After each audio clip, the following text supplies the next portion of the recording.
In this episode of the podcast, we're talking to Victor Ha. Victor is the Senior Director of Marketing for Fujifilm, and his experience within the photography industry is vast. In this episode, we're going to talk about kind of how he came into the photography industry, especially considering his first dream and kind of passion was acting. We're going to talk about the evolution of photography over the past 40 years, sort of what was expected of photographers 20, 30 years ago versus how it is today. We're also going to talk about Fuji, their approach to developing cameras, and kind of the differences between them versus other brands. That and a whole bunch more, so stay tuned. This is the TSS Podcast. It's a place for authentic conversations to uncover the stupid, simple truths that help us succeed in business, create better relationships, and lead more fulfilling lives. Welcome to Think Stupid Simple. There you go. Our first step, Victor, in every podcast is the ceremonial lighting of the candles. So I kind of wonder, I mean, we are 25 episodes into this, Anthony, and I'm curious if people are going to get sick of this. What do you think, Victor? I mean, you're lighting a candle. Is it like a spiritual thing? It puts me into the, you know, neurolinguistic programming? Kind of the... No. So it's kind of ways to put yourself in certain performance mindsets. So like I have certain things that I do before jiu-jitsu. I have certain things that I do before I write. I have certain things I do before I create content. Candles is like my thing to put me into that space, like when I create content. So like I light these candles and it makes me happy. So look, dude, thank you for joining me on the podcast. You're welcome. Thanks for having me. Yeah, so the last time that I saw you was WPPI 2020, March, before the world shut down. Yeah, I know, it's crazy. It's like the longest time I've ever been in one place, honestly, in the last 10 years. And in one place, meaning your home, or like what? Yeah.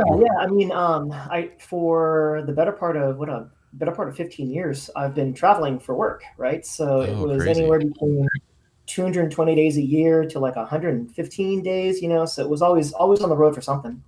And from March until, to today, I mean, I haven't really traveled at all. I've just been at home. That's gnarly. 220 days a year of traveling. Now, are you married, single, have kids? Single. Okay. It's just a cat and a dog. Nothing. I mean, pretty. I guess I'm living that like New York bachelor life, Well, I only ask because 220 days is a lot. If you if you have the family at home like waiting for you, I was like, that'd be kind of gnarly. I was thinking in my situation.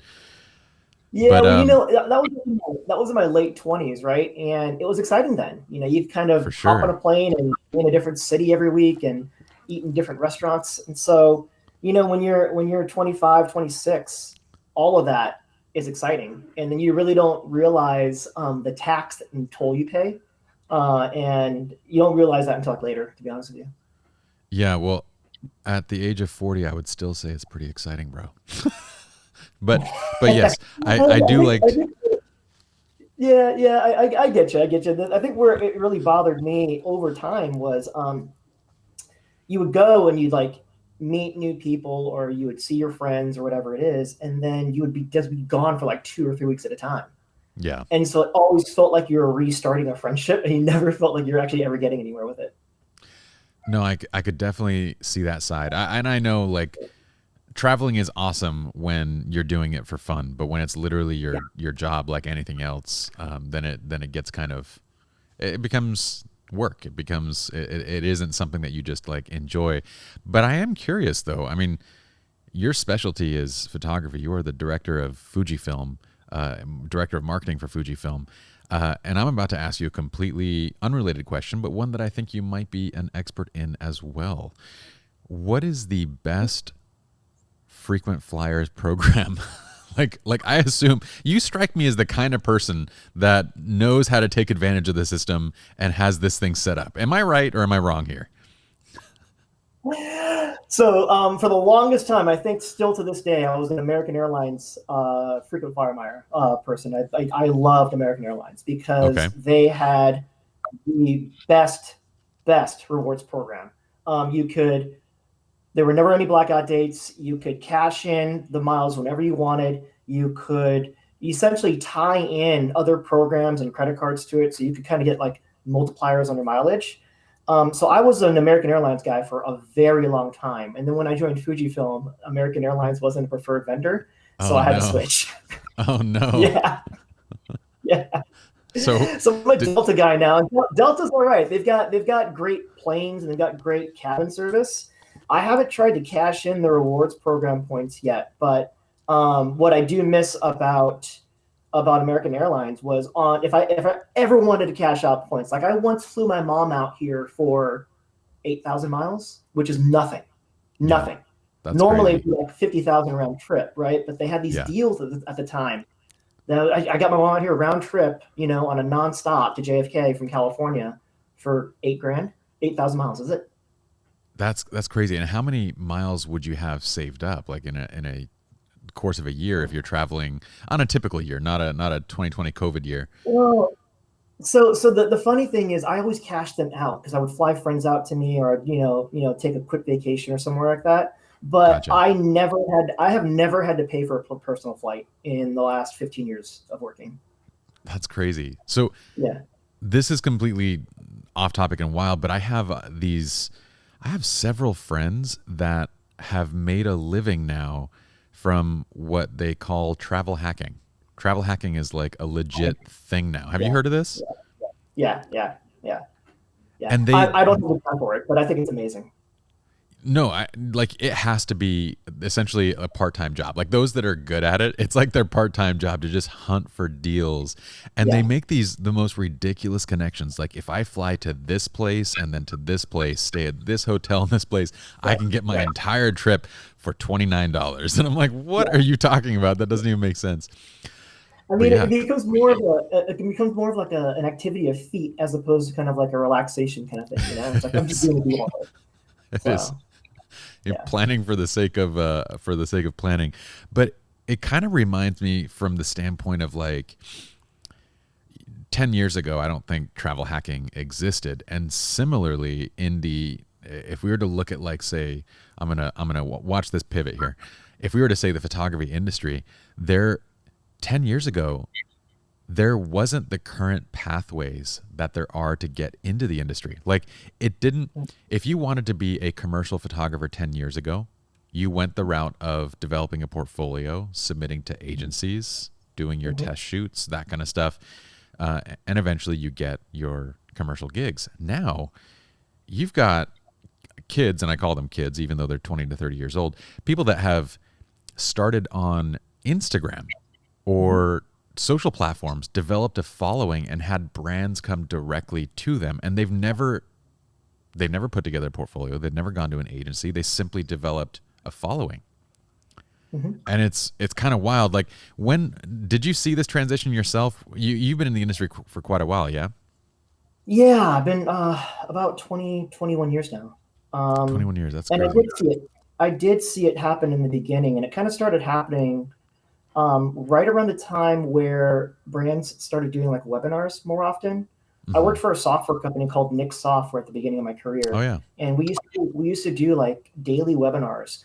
And it became very apparent to us that if you established a single person as the face of the brand's education, then you could develop an audience really, really quickly. And they became an authority very quickly as well.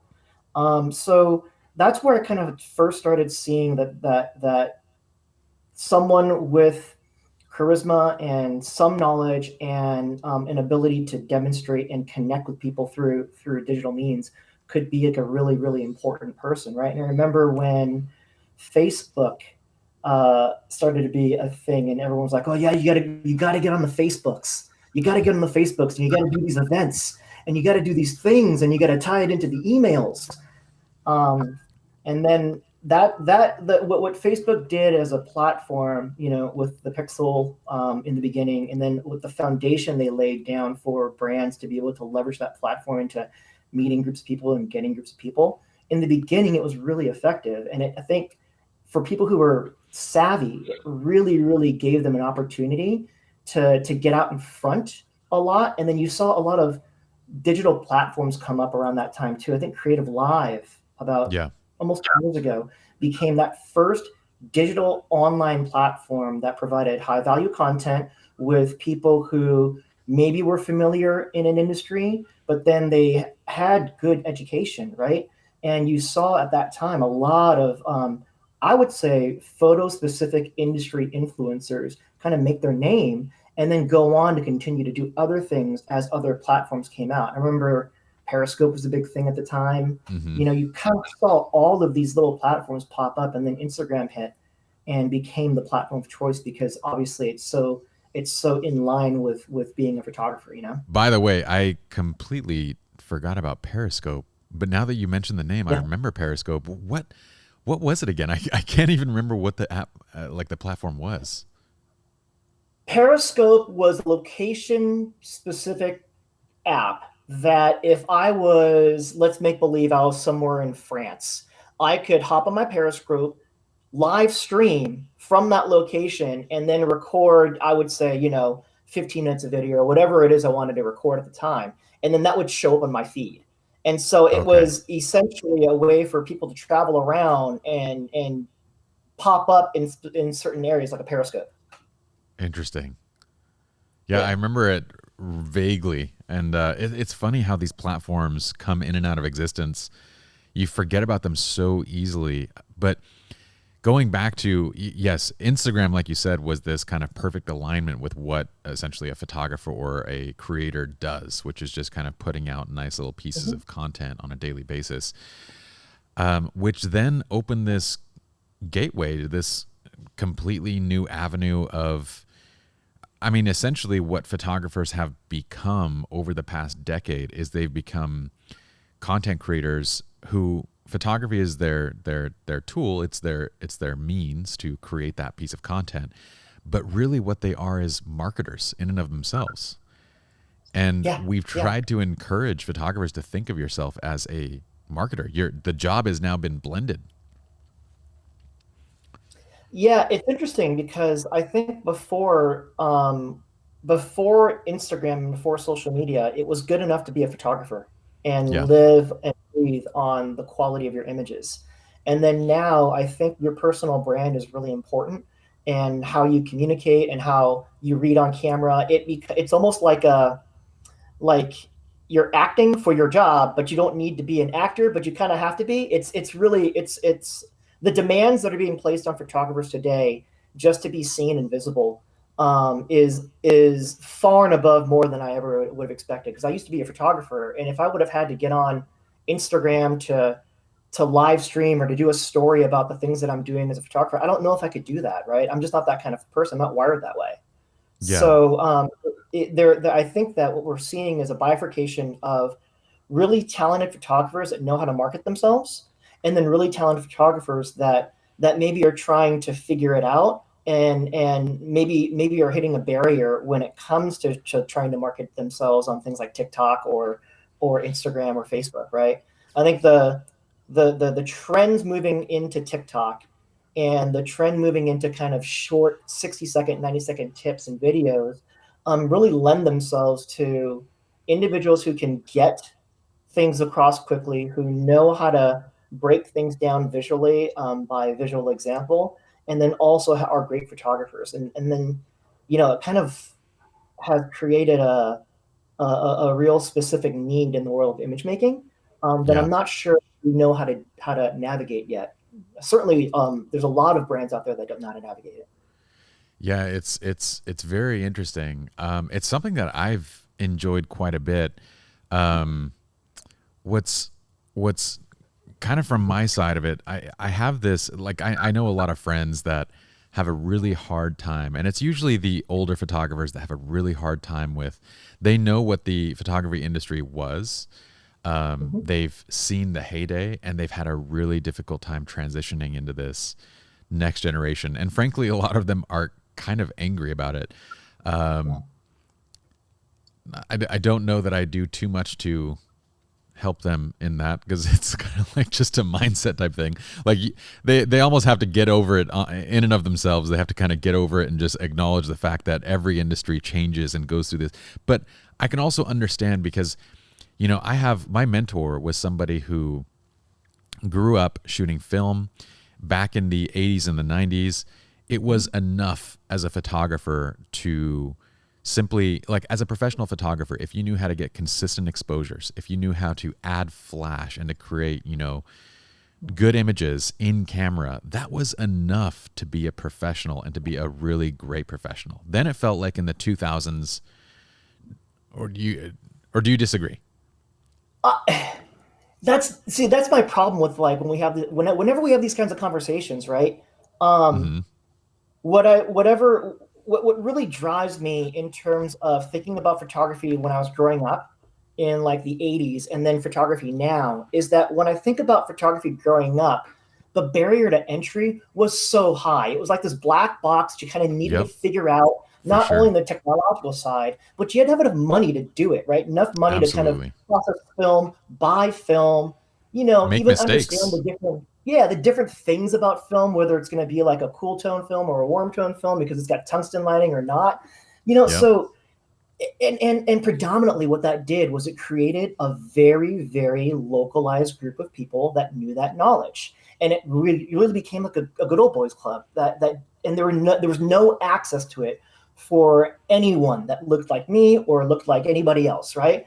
So when digital photography came out, what I loved about it was, yes, the cameras were expensive at the time, but as the prices of the camera came down, my first camera, you know, was like $2,000. I saved so much money for it. And that's when my photography just started taking off, because I could see and do and think and create at the speed of digital, right? Absolutely. And what we're seeing now with photography today is we're seeing creativity take precedent over technique and take precedent over tradition. And that's great for now. But what we have to have at some point is creativity, and all the other things like technique and tradition and craft all meet up with that creativity, because I think that that's the only way that this industry survives. I agree. I feel like it's interesting, though, to watch from this 50-year standpoint, 40-year standpoint of like what it was to carve out a living in the 80s and 90s. And that living was handsome. If you were in the professional boys club, you know, you were that Caucasian commercial photographer, you were making bank. And then in the 2000s, it became kind of like what you're saying is the democratization of production, right? You bring these cameras to everybody's hands. Now we can see what we're shooting. We know what's happening. The learning curve, it just is blown out of the water compared to, it hurt, dude. When I bought a roll of film in the past and I screwed it up, that hurt. Like you paid to develop it, you paid to process it. Now it's like I can mess up 1,000 shots on digital and it doesn't even matter. So the technique and the quality becomes, at that point, from the 2000s, it starts to become the standard. It starts to become like everybody can do this now. And in around 2010, it becomes, okay, now there is a surplus of people that are good and they can create great images in and of themselves. If I'm a brand at this point, what's going to differentiate? Well, it's the audience. If I can hire a photographer and that person has a built-in audience that I can market to, then I have killed two birds in one stone. And now you have the marketing function being brought into the marketing piece, which really it should have been all along, right? Because if you think about it, you know, if you were to, the way every industry kind of works in my mind is this slow removal of every single middle person. And really, when a brand is trying to convey a message, they should communicate directly with the person creating the message. And that's kind of where we're at now, is this direct communication, the hiring. But I agree with you.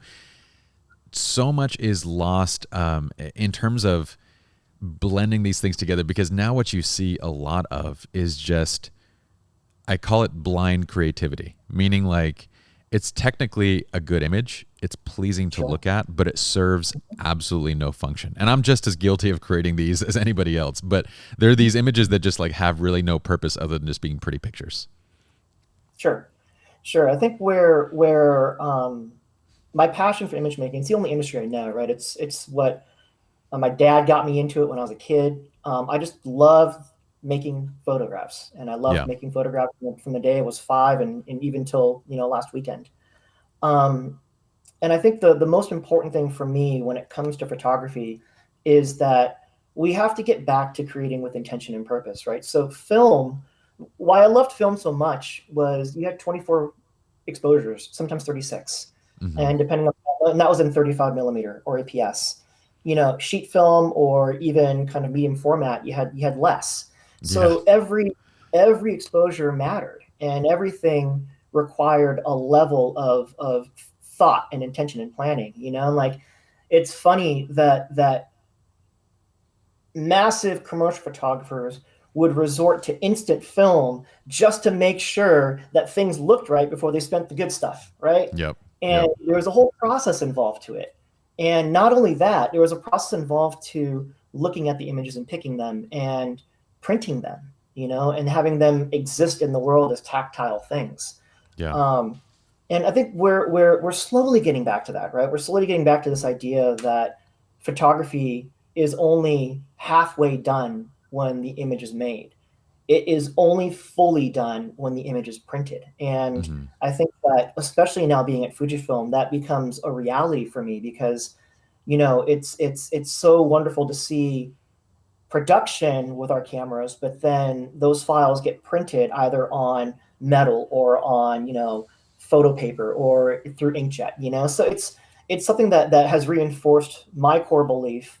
And I do believe that we have to get back to that in some way, shape, or form, because if we don't, then everyone's just going to think that making an image and posting it on social is the end of the story, and it's not. Yeah, I almost feel like I want that. I think there will be a group of professionals who can exude that and who can show what photography is as a, start to finish kind of product and experience. But that's going against the massive tide of consumerism who has no clue what that is. I mean, for the vast majority, I would say 99% of consumers, the end means of a photograph is posting it to social media.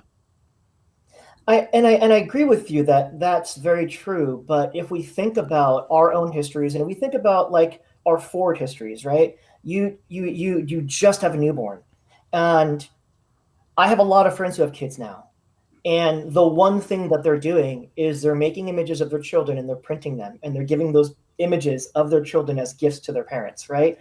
And so there's a part of it here. We still treasure the idea of a photograph being given as a gift. And I think we need to kind of rally around that idea, maybe as an industry, maybe as individual creators. But for Christmas this year, I got some cards from some friends, and there were photos inside. And I think it's the first time in at least 4 or 5 years that I've received photos as part of a Christmas card, as opposed to just a card that is like a collage of photos. Yeah. So I think we're getting there. It's just difficult because I think accessibility to print is what the issue is at this point. You can go into a Walmart, you can go to CVS and get prints. You can go into like a Costco and get prints. But outside of that, whereas we used to be able to go down to like the local store and just drop a roll of film off and pick it up later, like in an hour, that experience is kind of few and far between. Well, I think a huge piece of the problem in that, and I do agree with you, there is, with every cultural movement, there's the counterculture movement. So it felt like as everybody goes towards digital, there's sort of this counterculture push back towards print, analog, film, meaning, purpose, all of that. It still feels like, by and large, culturally, everybody's going towards one direction. But one of the things that I feel like prevents what you're like, printing is definitely one of the issues, like people just printing itself. But the other side of it is, even on an iPhone, this is the most popular device used to take a picture. The ways of sorting and filtering and working through and organizing your photos is horrific. Like it is so incredibly cumbersome looking through your camera roll and trying to sit there and pick images, edit images, any of that stuff. So I think the majority of, and I think there's a large opportunity and market on that side for just better organization tools. Like just trying to get your images off of the iPhone. If you're trying to get it from iPhone to Windows, it's like the worst thing in the world, dude. I mean, I live that life right now. I have to use a Windows machine for work. I'm sitting here throwing images from my phone into Slack just so I can get them. Yes. I totally get that. You use Slack, you use emails, you use whatever you can to like. Yeah, it's like I'm back in freaking college using AIM for everything, you know? Yep. Yeah, totally get it. So if that were like, yes, the organizational side, and same thing with the dedicated cameras, is now the creation of these images is so easy, but the next step of organizing, editing, for most people, that's something that they never had to worry about. They never, I mean, you had your role, you just took it to get developed. Now, if they want to do this, they have to go and like kind of, so I see that as being this, one of these huge reasons why the majority of images captured just remain on a hard drive or in the cloud or, you know, whatever. There's a lot of barriers. I think there's a lot of barriers, but like, that's where I think that AI and deep learning and neural networks can really be a benefit to our industry, right? And Absolutely. it isn't a coincidence that a lot of the advancements in imaging in terms of the post-production and kind of like asset management stuff are coming from companies outside of the photo industry. Like Instagram as a photography app didn't come from our industry. It came from Silicon Valley outside of it, right? Yeah. So there are a number of like hopes that I would have that would kind of be able to influence image making in a way where, you know, facial recognition can be, you know, heightened in terms of post-production, and maybe geotagging in association with facial recognition, in association with, you know, some other image-based algorithms that can help a user identify, quote unquote, what looks like a good photo, so that then they can make like the better decision at the very end. I think those are all on the horizon. Those are all on the horizon, where the idea that we can be helped and assisted in picking the better images, that's real. That I think that is a possibility for sure. Yeah, it's likely to. I know there's several different companies that are working on solutions like that. We're actually working on an AI-based solution on the development side for like image editing, like Lightroom editing. But that's exciting. What's odd is when it comes to facial recognition, it's so advanced at this point. I'm trying to think, how has Apple not built in like the ability to just, if you shoot a set of images and you choose like auto filter or something, like let's say auto filter, and it just selects all the images with like the weird expressions are pretty easy to find. Like you got like a shot with like that, you probably know that you're not going to keep that.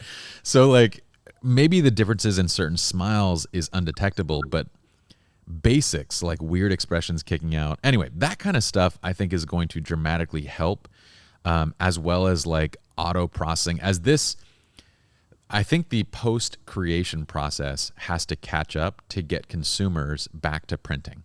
Everything after the point of creation needs to basically become as easy as creating, and then people will get more towards the print side. Sure. So no, I agree with you there for sure. Yeah. Now, I was actually listening to your podcast with my high ISO buddies with Justin Haugen. Oh, nice. Yeah. Yeah. So they mentioned that your background, you actually, okay, so I actually want to go through your background because at one point you talked about wedding photography. So tell me kind of your background in photography and how that kind of transformed. Got my first camera when I was like 5 or 6 as a Christmas present from my dad. Okay. And just, it was like a point and shoot Minolta, And then every year or every other year after that, I got a brand new camera. It was always a point and shoot. And then once I got to high school, it was just photography. I just loved it. I never wanted to major in it though, for some reason, because it was like there's always this hobby. Yeah. And got to college and decided that I wanted to be, of all things, an actor. So I majored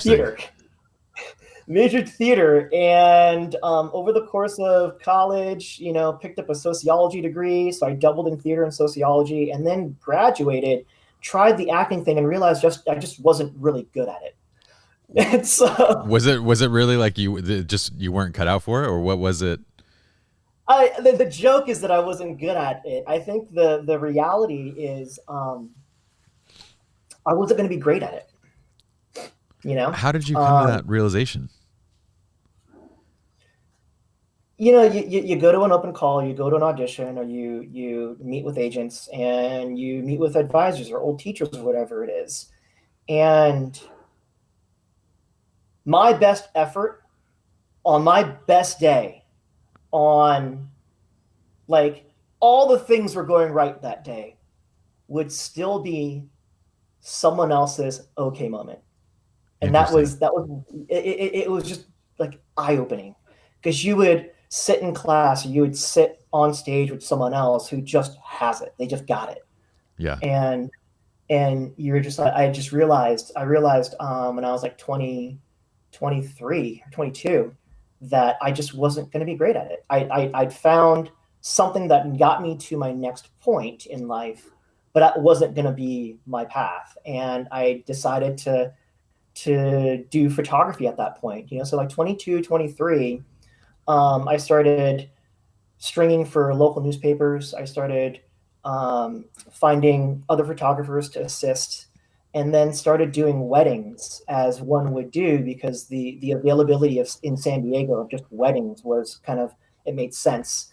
And at the time I had this friend, Chris, who was already in the wedding business. And so I worked with him and did a ton of weddings when I was like 22, 23, 24. And then again, like I loved photography. I really loved doing weddings. I thought that it was a nice, predictable thing to be able to create. But then you would show up at a WPPI, or you'd show up at a PPA meeting in San Diego, and you would look at other people's images. Yeah. And then you would do the proverbial compare and contrast against what you make versus what they make. And again, I hit that point where I'm not going to be great at this.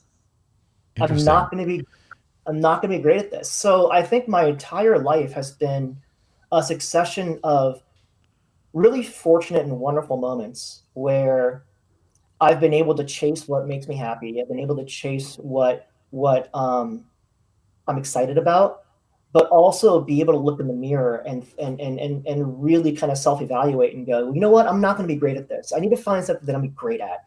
I need to find something that's going to get me out of bed at 6 o'clock in the morning every day. And then someone's going to need to tear me away from my desk to get me to do something else, because that's what I want to do. Like I want to be so engrossed and so great at something that I want to do that. It's taken me, I think that being at Fujifilm is the closest thing to being great at something that I've come to in my life, and prior to getting to Fujifilm, I'd spent 10 years with a company that I thought was amazing, and they taught me so much, right? And I got to do everything from brand management to product management to sales to tech. I got to travel and build businesses. I got to do a ton of great stuff and really kind of see a lot of different parts of the photo industry.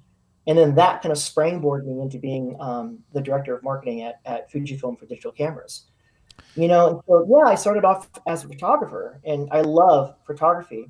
But I think my movement through all the different sides of this industry have given me an ability not only to talk image making with actual photographers, but to talk business with my colleagues in leadership, and to talk marketing, with people who need to do marketing with me from other brands. And so it's allowed me to have different vocabularies, and it's given me a real deep understanding of what this industry is like. And I honestly don't know if I'd be here today if I didn't do all of that. when you're describing this, kind of what I'm hearing from it is sort of looking for your own authenticity. I mean, because honestly, I feel like if you wanted to be great at acting, and that was the thing that you wake up every day at 6 a.m. and you don't want to be pulled away from it, I think you would achieve that greatness. Same thing with photography. But what I hear you saying is kind of like aligning what it is that you're doing with like your authentic self, with what you want to be doing. Is that, I have a hard time imagining that you would not be great at something, Victor, if you stuck with it. Well, yeah, I should call you on my bad days. I think like greatness is really, really an interesting thing, right? Because trying to remember what I heard on a podcast the other day is that we don't celebrate success, right? I could be very successful probably as an actor, or I could be very successful as a photographer. We don't celebrate that though. We celebrate greatness. We celebrate that one moment that one actor nailed it and got an Oscar, and that's what we talk about.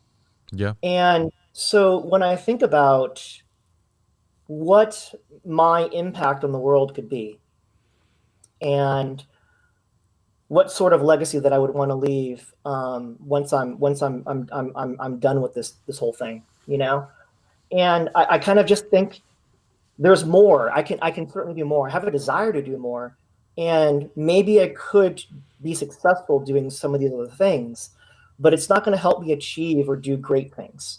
And I want to do great things, and great things, you know, are within my grasp by working with an organization like Fujifilm, right? By working with the colleagues and the coworkers that I have at Fujifilm. I think some of the biggest eye-opening things that I've had come across to me in the past couple of years is one of my colleagues and coworkers at Fujifilm just celebrated his 40th anniversary at the company. Mm-hmm. And it completely floored me that I work at a company where someone started working before I was even born, and he's still there, right? And like I love being a part of an organization like that, right? There's so much history, and there's so much learned knowledge that I get to lean on. So that's I think a great foundation and a great formula for great decisions to be made, you know. And so I think I think I'm getting closer to it, you know. And greatness for me, it can be defined in a lot of different ways, but I think one of the things I want to make sure that I do is affect the community, right? Whether it's the photographic community or my own immediate community, or set an example for those around me so that they are motivated to do something as well within their own communities, right? Bring more awareness to diversity, to equity, to inclusion. You know, there's so many things that I care about that could be really affected if I do the right thing, you know? That's interesting. It's a lot of weight to place on yourself for sure. I kind of feel like, I understand your definition of greatness, and I would agree that, like, as a photographer, like I came to accept a long time ago that I'm never going to be anybody that, you know, I'm not going to be in Time magazine. I'm not going to be Pete Sousa. I'm not going to be like these, like I haven't chosen a field or role in this profession that would yield that level of celebrity or celebration around what I do. And frankly, the images that I create, I think I'm a good photographer, but I think there's a lot of great photographers out there as well. But it took me probably over a decade in photography to realize that the one thing that I'm great at, the one thing that I think my legacy is frameworks in education. And a long time ago, I started writing. So my first frameworks, I developed a Cantonese learning program followed by a Mandarin language learning program when I was 20. Cool. And then I went from languages into creativity and then into photography, and creating frameworks all the way from lighting, composition to business to sales, everything. And it was about 3 years ago when I was writing this book on relationships that I was like, I mistakenly thought that I was passionate about photography. I wasn't. I was passionate as a medium to create more frameworks, and I've enjoyed that side of it. So I kind of feel like in some ways, you know, I chose one thing, but that one thing sort of taught me what it was that I was actually out for. And so 3 years ago, I began the process that would be the foundation of launching this podcast and then future books and that kind of stuff, and really understanding who it is that I am and what it is that I'm trying to do. But I wasn't looking for that when I was your age, that's for sure. like I feel like you're very young to look so deeply into what you're doing and to think on that level. I don't know. I don't know that we can attribute age to that. I think I've been fortunate enough to have people in my life that have asked me hard questions and have put obstacles and challenges in my way to navigate, right? And I think that part of it's just my family, you know. I'm one of 2 kids, first generation. Parents came across in 1975 from Vietnam. You know, my mom literally left a war-torn country, on a boat to find a better life for her unborn son, and her son that we were born 6 years later, right? That's all she wanted. Yeah. You know, and I think there's a level of responsibility that I feel, because when I do talk to my mom, when I did talk to my dad when he was alive, it's more so now as I've gotten older, and as like the fear of that parents have about their children's well-being and future kind of like starts to subside, because I'm an adult now.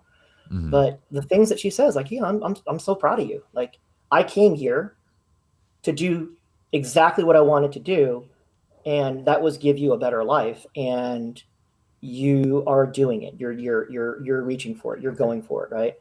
Yeah. That's all she ever wanted, and it kind of like is still kind of mind-boggling that one person would sacrifice their entire life for that.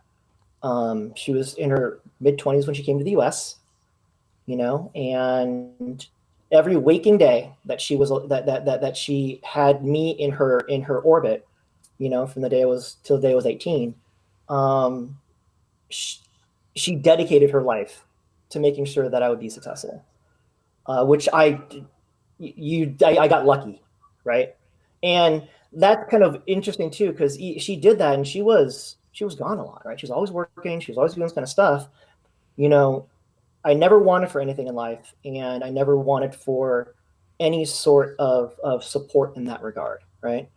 But what it did was it did lay a deep foundation for me to kind of continue that on and press on as a person, because, man, this person here has dedicated her entire life to me, and I should do something with it.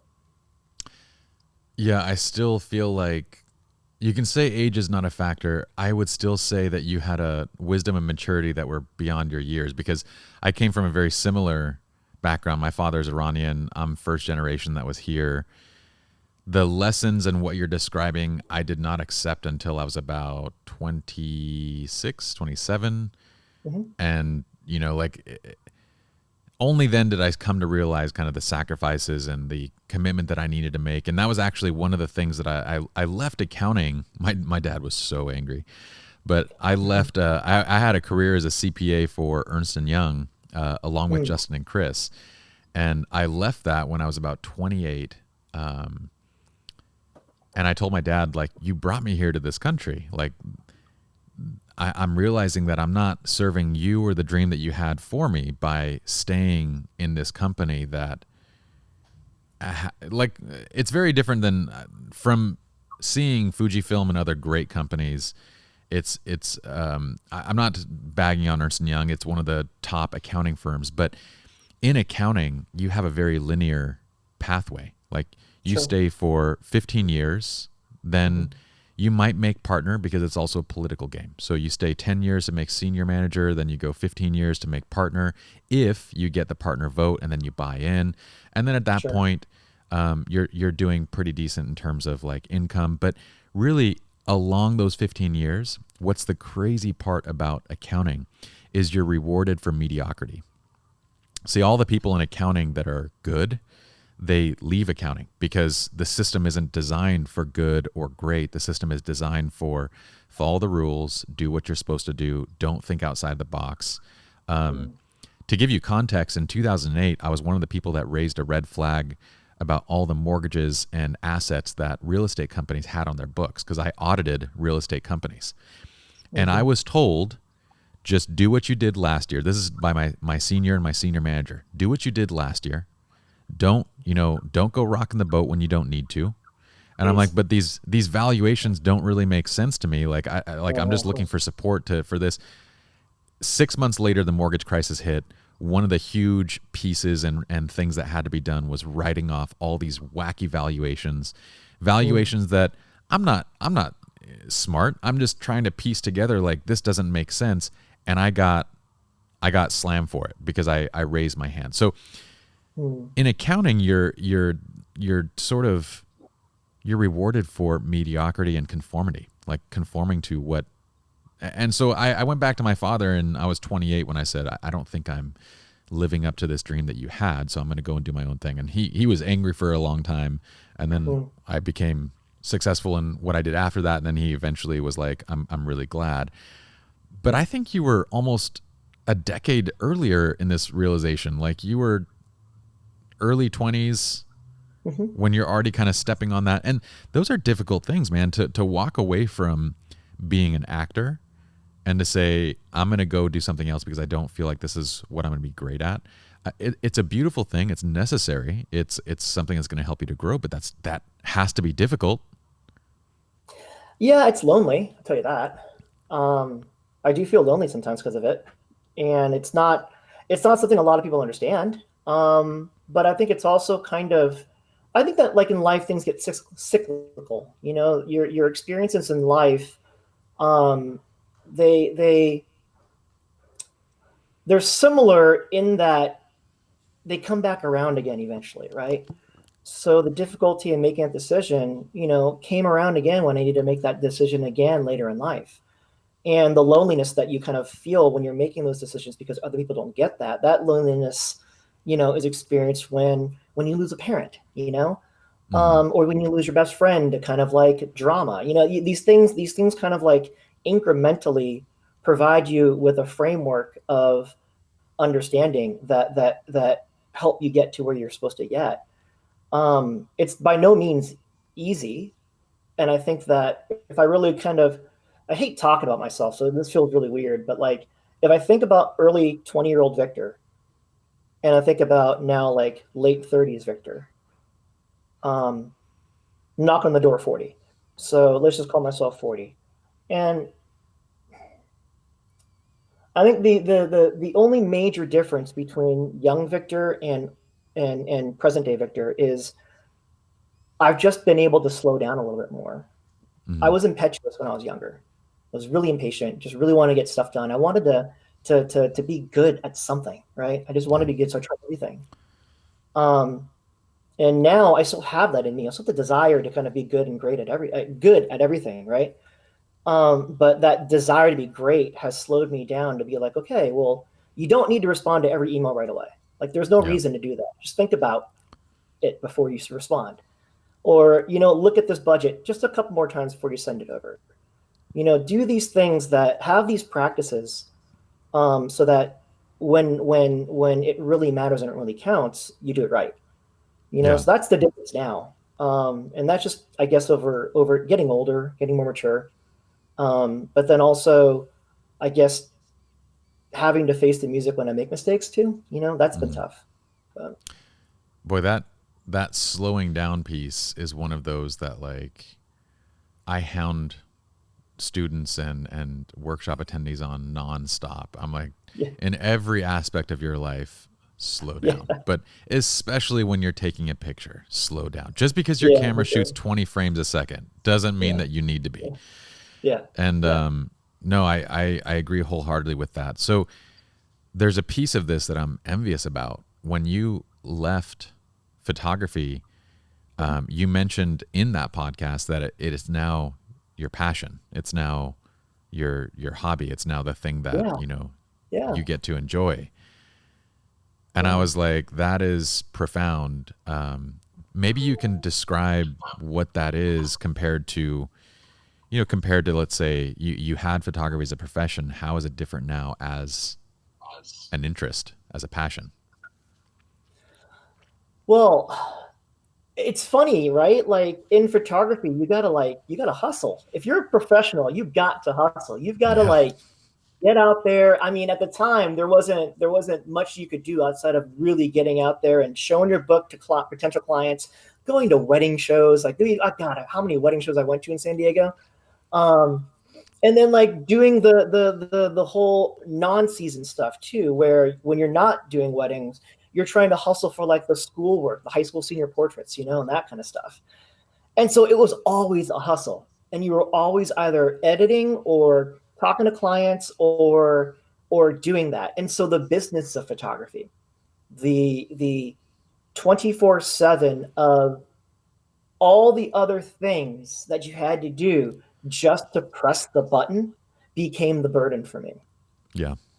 I got to press the button, a few times a day for a few hours here and there, at sunset on the beach or for like 8 hours on a Saturday, but for the other 60 hours of the week, I was, not doing that at a computer, editing or talking to clients.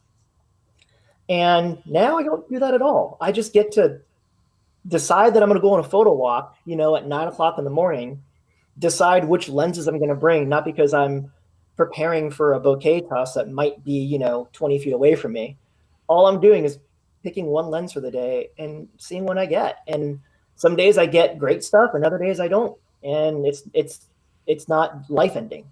I remember one of the last weddings I photographed was probably the one that will forever live in my memory as why I'll never do professional work ever again. Is I did a wedding, and at the time we didn't have like really great mobile storage, right? So we all of us had different solutions, and I had this like little Epson P5000 or whatever it calls, P2000. I just stuck a flash card to it, and it dumped images, and I was doing that all day. But somewhere along the way, the thing filled up and didn't tell me that it was full, and it just kept downloading, but it wasn't really downloading. So I lost half the wedding. Oh man. Yeah, lost half the wedding. Brutal. And I remember a few weeks after that, I was like, you know what, I'm done. Because that whole experience lasted not just after the wedding, it lasted like 6 months after, right? Because at the time, at that point in my career, I was aligned with like a studio and I was working with, other photographers, and I had my own thing going, and I just realized it was just too much stress and I wasn't enjoying it anymore. Yeah. So I left. That's and then spent some time at a Banana Republic managing 16-year-olds. Oh, that's funny, dude. Nice little stopgap at the Banana Republic. Yeah, it was eye-opening. It was fun though. I like hearing that perspective. I like that our audience gets to hear that perspective, because I don't think when choosing any profession, one of the things that I stress is, are you passionate about the process behind the profession? Not the end result, not the, I have friends that like, they're just so into coffee, dude. Like I have one buddy who made me a pour over that, I kid you not, Victor, I'm in Arizona. He's like, let me make you a pour over. And for 30 minutes, I'm sitting there working and I'm like, are you done yet? And he's like, just give me another minute. And I'm like, how long does it take for a single cup of coffee? And he legit was making this cup of coffee for 30 minutes. And he's like, dude, when you're passionate about something, you just got to like throw your, and I'm sitting there and I'm like, that's fine and dandy if that's your passion, if that's your hobby. But as soon as making coffee becomes your profession, then you're not spending 30 minutes. You're not making it the way that you want each time. Or if you are, you're coming up with a system. You're coming up with every piece to be able to make this thing replicable. And one of the pieces that like kind of I'm thinking about when you were describing the photo walk was you shoot what you want. Like you go on a photo walk when you want, you take pictures of what you want. But when you're doing this as a profession and shooting for a client, you shoot what the clients want you to shoot. And if it's your consistent body of work, you create the images that you've shot 1,000 times before. Yeah. You're at the point of being a professional, you're hired for your style. Yes. But you're also hired to do a job, and you're hired to deliver a product to a client. And at that point, you're just you have to decide. You have to kind of like disassociate yourself from that if you want to continue to do it. Because I've got a lot of friends who are photographers who hit that point where they have to find different creative endeavors in order to stay in photography. Otherwise, if photography remains their only creative endeavor, what ends up happening is they hit a wall creatively and they stop caring about it. You know, so it's really real. It's real. It's inevitable, and that's the same wall that I experienced when I came to realize several years ago, like, I don't think this is my end game. Like, this is not this is not what I want to be doing for the rest. I mean, it's not that I don't want to be taking pictures. I love photography, and when I stop doing it professionally, I'm still going to do it for myself. But there comes to a point where you go, I don't know that I'm passionate enough about this to go, this is what I'm here for. You know, this is my purpose. So you went to NIK, you went to NIK, great software company, by the way. Amazing company. Yeah, that's another fantastic company. And one of the benefits I feel like about being in these good companies is the ability to actually throw things at the wall. Like you mentioned, for NIK, you were for, is it NIK or is it NIK? It's NIK. Is it NIK? Okay. So for NIK, you said that you got to wear many hats kind of going through the organization. I think that's something that's unique to that. Well, it's interesting because I think for me, it's kind of been like an MO. It's a thing that I've always done is I've always been able to wherever I'm at, find other things to do just to kind of learn about what the other sides are doing so that it makes more sense about what I'm doing. I want to know all of it so that I know where I plug in. And so NIK was really fun because I came in as a channel sales representative. So I was just a sales rep in doing dealer sales.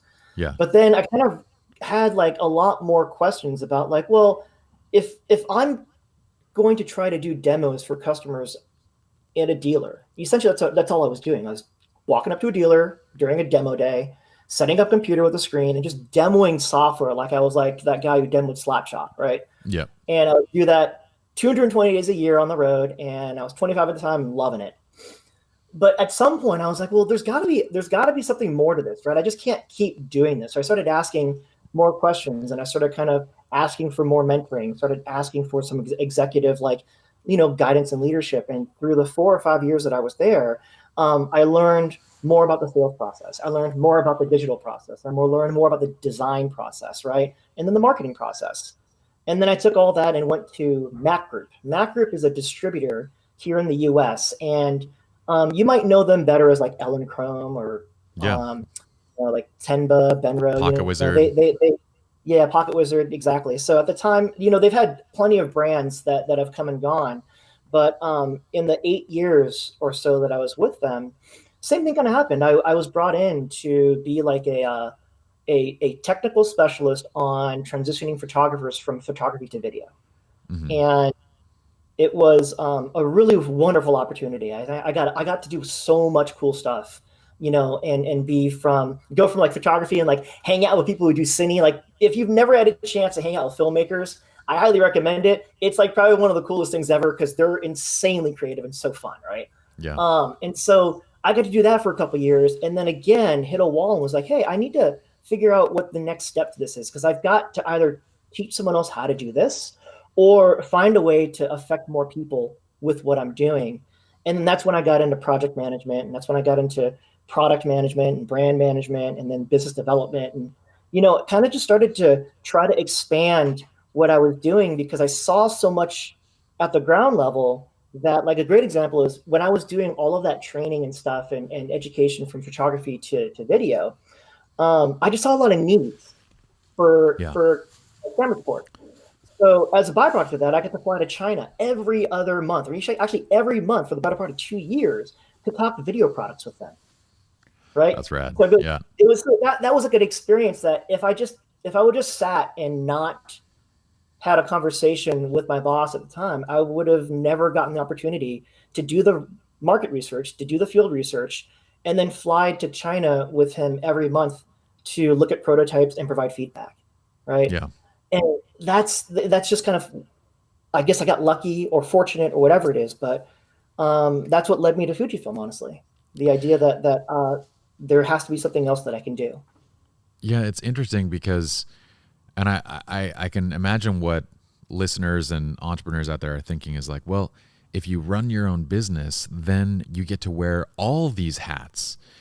And to that, I kind of go, yeah, but it's different because when you're with a legit company and you get to move to these different departments and pieces, and you get to try different things and wear different hats there, you're learning from masters. You're learning from the people in those departments who already have an expertise that is decades into, refinement in that process. Whereas when you're doing it on your own and you're doing sales on your own, you're not like necessarily getting better at sales unless you're deliberately going out and reading and taking trainings and all that kind of stuff.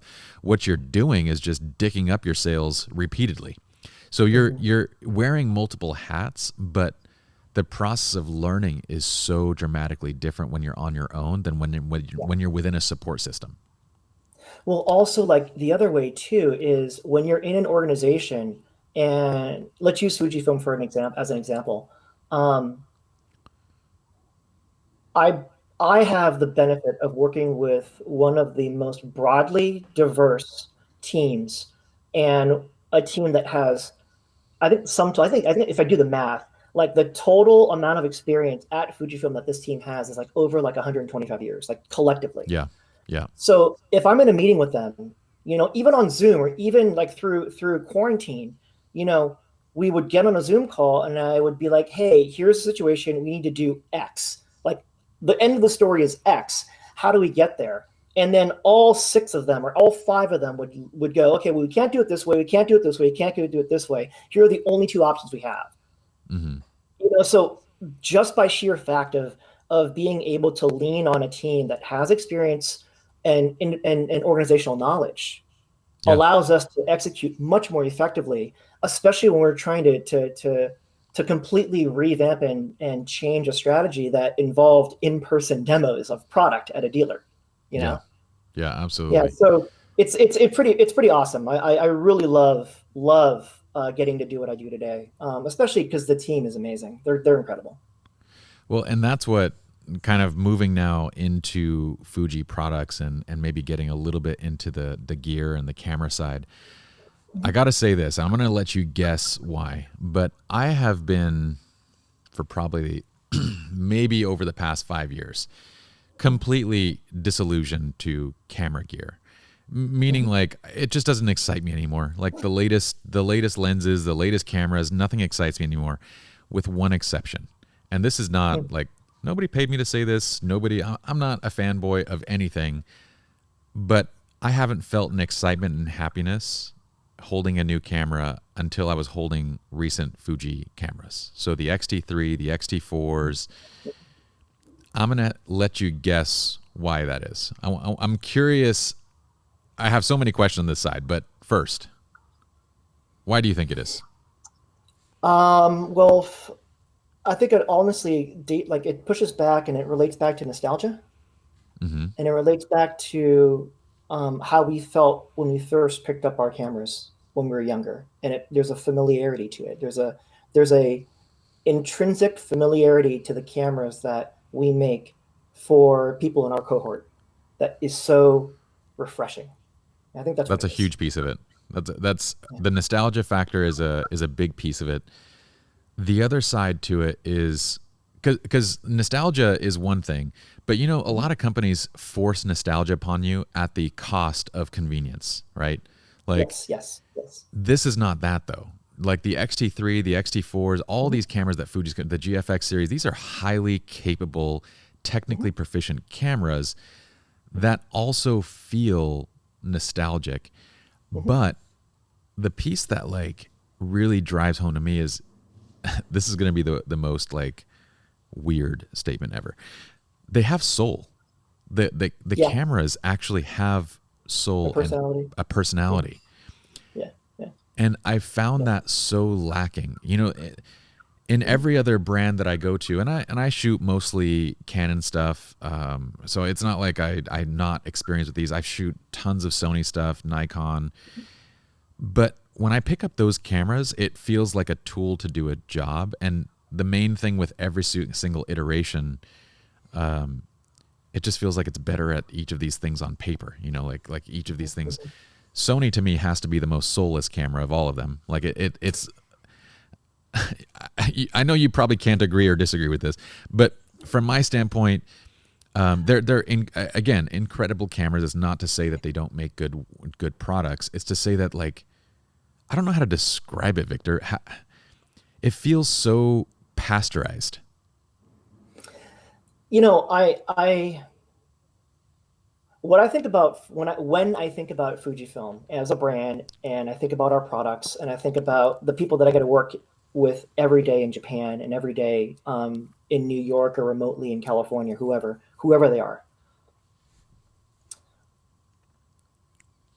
It is an organization that's filled with people that care about photography. It's an organization of people that care about the dealers they associate with every day.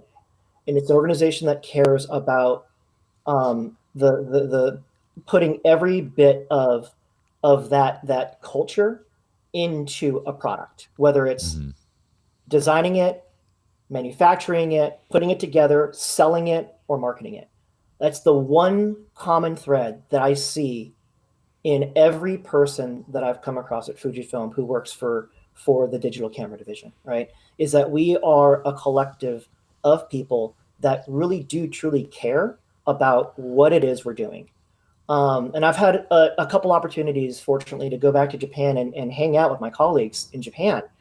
And it's just like having a bunch of friends over at my house, for like a house party, because we go and we work and we sit in meetings, we take care of stuff. And then afterwards we do dinner, and we do like the traditional Japanese thing where you have like second dinner, right? But it's very clear to me that they love the whole thing. They love all of it. And that translates into the work, and it translates into the products, right? Also, question: we will drag out fights about how thick a grip should be because it doesn't feel right. It's not the personality of the camera. I've heard that in arguments. That doesn't feel like the personality of the camera. You guys got it wrong. Yeah. People are so passionate about these cameras, especially internally. I think it's also the fact that Fujifilm still focuses so heavily on manufacturing film. They're still hanging on to like the core of what photography was. All the other brands just keep trying to move on past film. It's like film is the heydays. It's long gone, but Fujifilm still hangs on to the core of what photography was. Having the stock, you have in each of the Fuji cameras, you have the film simulations that are built in. So there's these pieces of nostalgia that are brought back in a technically convenient manner, along with the way that the cameras feel, with the way that they operate. Now, I'm hoping, because in picking them up, like this is legit the first time I smiled having a new camera in my hand in a long time. And I'm hoping that you're going to tell me that this is translating to growth in the Fuji sales departments. And is this translating to growth across like your digital cameras in Fuji? I think that we are always really happy with the sales performance and the global performance of our cameras. I think that we are in a really, really wonderful position comparative to the competitive landscape. And in terms of opportunity, I think our future is really bright in the way of opportunity. Good. I think I could pick to be at any camera company in the world. I would pick Fujifilm, not just because I work here today, but because I've got to see not only where we are today, but where we are going to be tomorrow. And I think that the future is really bright for us. And I'm really, really excited about that, because that same experience that you have is had multiple times over, and it's had multiple times over by even existing users, right? The same are tried and true followers and fans. They feel that whenever they pick up a new camera, and they see some of the things that we've done and listen to when it comes to like user feedback, and it comes to making sure we incorporate some of the things that were pain points for them in the next models, So I think that the brand, when you look at growth, I think growth as a brand comes in a number of different ways. I think we grow as a brand every time we release a camera, because we take user feedback and we incorporate it into the next model. And then that brings more user feedback. We do a great job of listening to our fans and our audience. And then that allows us to then grow a footprint in terms of like camera sales that's sustainable. Yeah, I was desperately hoping that you would say that, in terms of like you want your, to me, when I think of these different brands, I think of Sony as kind of like Transformers. It's like the latest kind of like, Michael Bay, rock'em sock'em, like knock your socks off with all the effects. But really, it's kind of, for all of its impressiveness, it's mostly empty, in the sense of like, there's a huge market for what it is, but it doesn't feel like it has a soul. And you want, when I see what Fuji's doing, I relay that in film sense to, like, say, The Godfather and classic films that are winning awards, and you want them to be successful because there's so much thought and deliberate intention behind what's going on. So I'm glad that it's sustainable. And I genuinely kind of worry as far as, the way that people approach, again, this is like a part of me is fighting the tide, because similarly to the world of printing, the tide is going towards just post it on social and be done with it. And in camera consumerism, the tide is pushing towards just innovation and more features on paper for the sake of features on paper. Like I know so many people that buy a camera just because of what's listed on paper, despite what it's like to use it, or despite, what are the things that it does, despite not even using the features that it comes with. Like, I got one buddy who's like, dude, I'm getting the new Sony A9 II or whatever. And I'm like, why? He's like, it does 20 frames a second, bro. And I was like, your current camera does 10. Is there a different, like, what are you doing with 10 that you have to have 20 for? Like, what do you need that gap there for? And he's like, that's not the point. I was like, okay. That's all right. That's not the point then. Yeah, I think we are lucky, because we do put an emphasis on technology. We do put an emphasis on having cameras that are capable, right? Because if we didn't have cameras that were capable, then it would be a really nice sports car that couldn't turn, Yeah, it's the nostalgia, the cost of convenience factor, but it's not that. Yeah, so I'm really proud of what we've been able to come up with, because if you look at GFX as a system, and GFX 100, for example, we brought the versatility and the speed and the simplicity of mirrorless to medium format, and we shocked everybody with it. Yeah, and you don't get a chance to do that unless you have an organization that is truly hell-bent on not only providing great technology, but innovative solutions. Because they saw, as an organization, that, like, why can't we have high performance autofocus? And why can't we have in-body stabilization? And why can't we have all these great things inside of a larger sensor camera like a GFX 100? And so let's solve that. Let's actually go do that. And you know what? Let's do that, and let's make the image quality so amazing that it'll be a surefire win when anyone picks it up and compares it to any other camera in that space. And I think we changed completely changed the landscape of that camera. And I was really, 100%. really happy to be a part of it.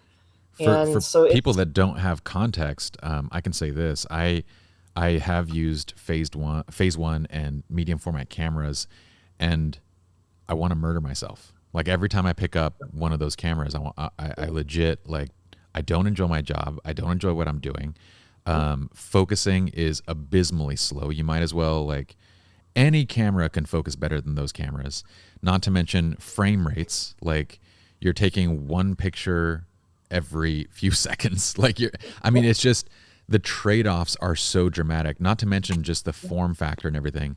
Then, and I was like, I'm never going to shoot medium format. I understand the benefits. I understand, extra resolution, nice and pretty, files, you get a little bit of extra depth. Like, I understand the qualities of it, but none of those can make up for just the horrific experience of the camera itself. And I know a lot of people shoot phase one and all the medium format, stuff, Hasselblad, everything.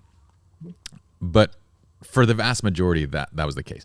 Now GFX came out, and I was like, this is what medium format should have always been. I mean, if we're going to step up to something better, we should get better across the board, not better in one area and then shat-tastic, performance in every other side.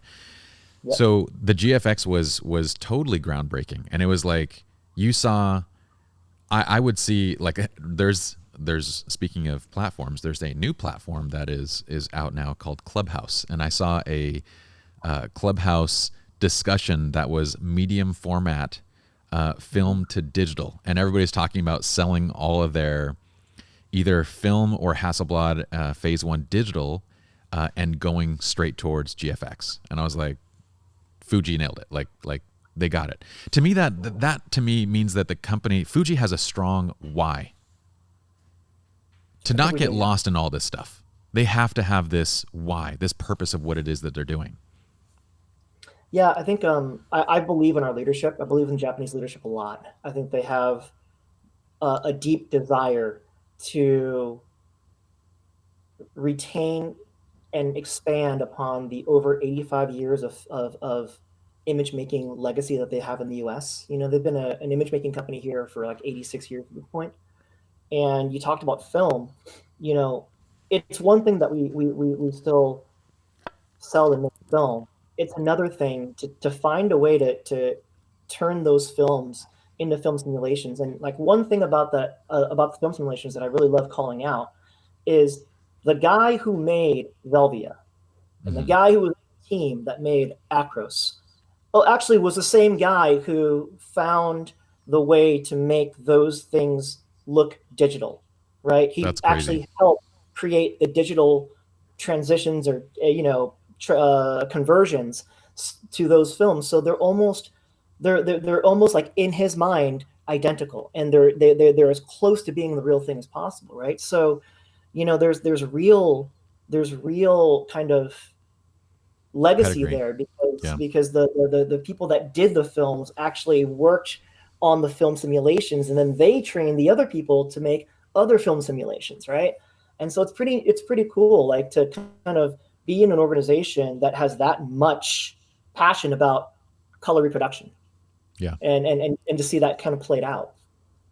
There are a few companies I can think of that kind of have a similar pedigree and a very dialed in why. Porsche is one of them. Like, Porsche is another one where again, I have many different experiences, but one of my life experiences is high performance race, not teaching people how to do high performance driving. So those that drive know that Porsche has this background of like cars that are beautiful, but on the track they perform, and this pedigree that has just lasted, versus like, say, Lamborghini, who's reminds me once again of the Sony, the very flashy kind of, everybody thinks when they think of this, they think of, Lamborghini, but in reality, the driver's car is Porsche. Sure. And in reality, the photographer's camera is Fuji. Right now it is Fuji. And I feel like I hope that it continues. But it's interesting because you say Japanese leadership, but Sony and Canon and Nikon, they're all Japanese-led companies as well. I think we're very young. As in the world of cameras, we're pretty young, right? So we did have a stint prior to X series and GFX. We did have a stint, right? We did the S series, and we kind of sourced like Nikon bodies and stuff like that to create digital cameras. And I think that the leadership at the time folded that business because it wasn't something that they felt had a future, And then cameras became a thing, and then compact cameras went away, like your point and shoots. And so if we really think about the lifespan of X series as a camera brand here for Fujifilm, it's just about 10 years, right?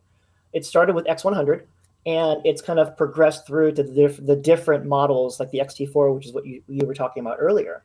So relatively speaking, we've only been making cameras in this current form for just about 10 years.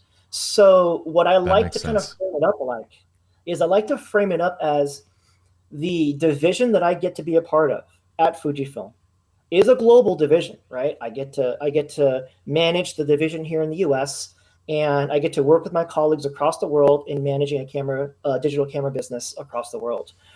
But it's like we're a startup that gets to use venture capital from a Fortune 500. Yeah.